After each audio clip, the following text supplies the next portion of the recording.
వాళ్ళయే, transportation వాళ్ళయే, ఎక్కడ డబ్బులు అమ్మినా అఫీషియల్గా రావాల్సిన అవసరం లేదు. అంత క్యాష్ రూపంలో చేసిన వలన నా యొక్క ఉద్దేశంలో ప్రజలందరికీ తెలుసు. పైకి ఎవరు మాట్లాడలేదు, ఎక్కువ ఇదివరకు మాట్లాడితే లోపలేసిన పరిస్థితి ఉండేది. కాబట్టి కనీసం 10,000 కోట్ల రూపాయలు లిక్కర్లో ప్రతి సంవత్సరం వాళ్ళు కొట్టేశారు అధ్యక్ష.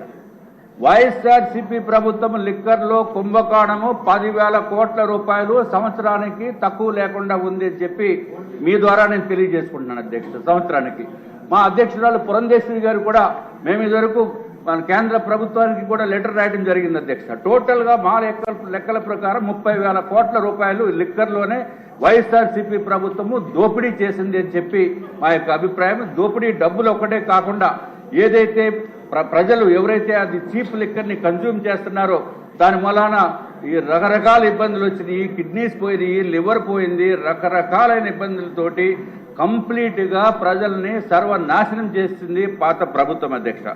అధ్యక్ష మీ ద్వారా నేను ఇంకో 2 నిమిషాలు ఉంది, అంతేనా? అంతే అధ్యక్ష. 46 సంవత్సరాల అనుబంధం ఉంది మీకు నాకు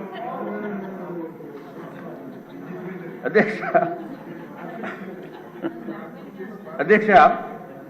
ఇప్పుడు తమ ద్వారా ఇంకొక ఇంపార్టెంట్ విషయం అధ్యక్ష మీ దృష్టికి నేను తీసుకుని వచ్చేది ఏంటంటే ఎక్సైజ్ పాలసీలో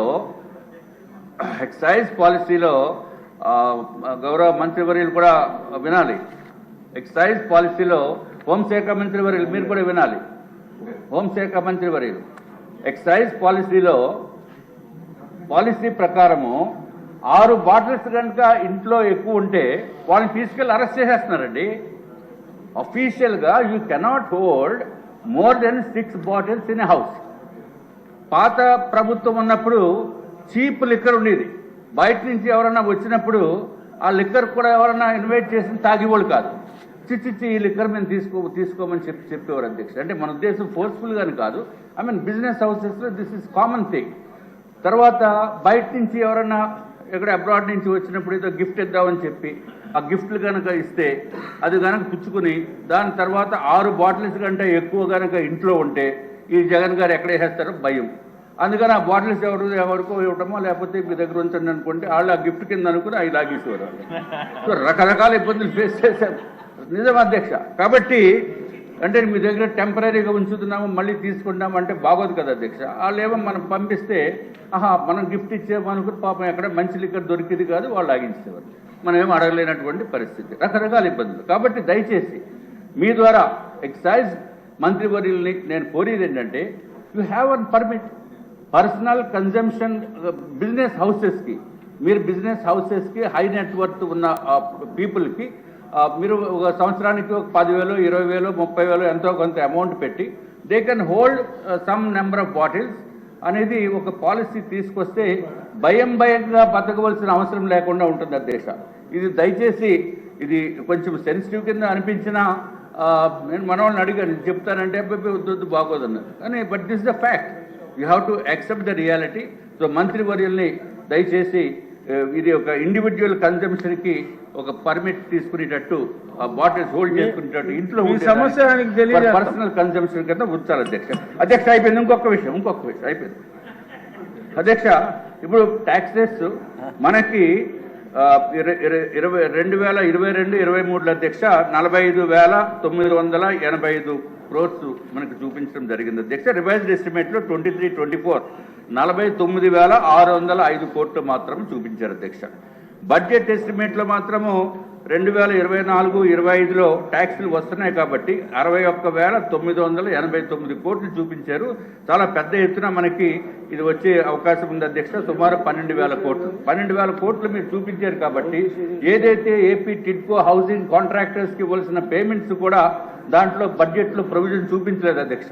కాబట్టి ఆ పేమెంట్స్ కూడా దీనికి కొంత క్యాటర్ చేయవలసిన అవసరం ఉందని చెప్పి మీ ద్వారా నేను తెలియజేసుకుంటే అధ్యక్ష. ఇదివరకు అయిపోయింది అధ్యక్ష. చంద్రబాబు నాయుడు గారి టైంలో ఎమ్మెల్యేస్కి ఎస్డిఎఫ్ ఫండ్స్ అని ఇచ్చేవారు అధ్యక్ష. ఎస్డిఎఫ్ అంటే స్పెషల్ డెవలప్మెంట్ ఫండ్ 2014-19. ఆ ఫండ్ తోటి మనం పనులు చేయించిన తర్వాత జీవీఎంసీ విశాఖపట్నం గురించి చూస్తే 5,7 లక్షల అధ్యక్ష. అన్ని పాపం చిన్న కాంట్రాక్టర్స్ చంద్రబాబు నాయుడు గారి ప్రభుత్వం మనం పోయిన తర్వాత ఈ వైఎస్ఆర్సీపీ ప్రభుత్వం వాళ్ళకి డబ్బులు ఇవ్వకుండా చేసి నానా ఇబ్బందులకి గురి చేస్తుంది. దయచేసి దానికి కూడా పాత పేమెంట్ పెండింగ్లు ఉన్న వాటికి కూడా మీరు ప్రొవిజన్ ఇవ్వాల్సిన అవసరం ఉందని చెప్పి తెలియజేసుకుంటే అధ్యక్ష, ఒక చిన్న విషయం అధ్యక్ష. క్రిందటి ప్రభుత్వము అనిల్ గారు మంత్రివర్యులు విధానం క్రిందటి ప్రభుత్వం అధ్యక్ష లాస్ట్ అధ్యక్ష ఎంత దారుణంగా ఇబ్బంది పెట్టిందంటే ఊరికే అంటే బిజినెస్ హౌసెస్ కూడా వైఎస్ఆర్సీపీ నేతలు అండదండలు ఉంటున్న మలాన పోలీసు యంత్రాంగం అండదండలు ఉన్న మలాన ఎన్ని ఇబ్బందులు పెట్టిందంటే అధ్యక్ష, లీలాకృష్ణ టయోటా ఆటోమొబైల్స్ అని చెప్పి టయోటా ఆటోమొబైల్స్ అని విశాఖపట్నంలో ఉంది, విజయవాడలో ఉంది, శ్రీకాకుళం ఉంది, అన్ని చోట్ల ఉంది అధ్యక్ష. వాళ్ళు they are the only official dealers for Kirloskar Toyota Motors అధ్యక్ష. మనకి ఫార్చునర్ వెహికల్ కొనాలంటే మనం డైరెక్ట్గా కిర్లోస్కర్ టయోటాకి ఇవ్వడానికి అవకాశం లేదు. కాబట్టి మేము లీలాకృష్ణ టయోటా ఆటోమొబైల్స్కి వాళ్ళు డీలర్ ఆథరైజ్డ్ డీలర్కి మనం డబ్బులు ఇచ్చి నేనే ఇచ్చాను అధ్యక్ష 47,75,477 రూపాయలు. ఇది నా ఒక్కడికే సంబంధించింది కాదు. ఎప్పుడు ఇచ్చాము అధ్యక్ష? Before 31 March 2022. చాలా మంది ఉన్నారు సార్. అయిపోయింది సార్. మీకు ఎక్కువ టైం ఇస్తే మళ్ళీ క్యాస్ట్ ఫీల్ లేదు క్యాస్ట్ ఫీలింగ్ ఏం కాదండి బాబు, ప్రజలకి ఎంత ఇబ్బందులు పడుతున్నారో చెప్పడానికి. సో అధ్యక్ష 31 మార్చ్ 2022 ముందే ఫుల్ పేమెంట్ చేసినప్పటికీ కూడా వెహికల్ రాలేదు, ఈఎంఐలు కట్టుకుంటున్నాం. ఏంటంటే వెహికల్ లేకుండా ఈఎంఐలు కట్టుకున్న అంత అమాయకుడిని మీరు ఎక్కడన్నా చూస్తారా అధ్యక్ష? ఆ అమాయకుల్లో నేను ఒకడిని. పోలీస్ యంత్రాంగం దగ్గరికి వెళ్ళి అడిగితే ఎఫ్ఐఆర్ అన్న బుక్ చేయండి అంటే బుక్ చేయలేదు అధ్యక్ష సంవత్సరానికి. ఆఖరికి ఎఫ్ఐఆర్ 250/2023 డేటెడ్ 7/7/2023 నాడు బుక్ చేశారు అధ్యక్ష. నేను నా ఒక్కడికే కాదు, చాలా మంది దగ్గర ఫుల్ డబ్బులు కొట్టి మేమందరం మోసపోయిన బాధితుల తరపున నేను మాట్లాడుతున్నా అధ్యక్ష. దయచేసి పోలీస్ డిపార్ట్మెంట్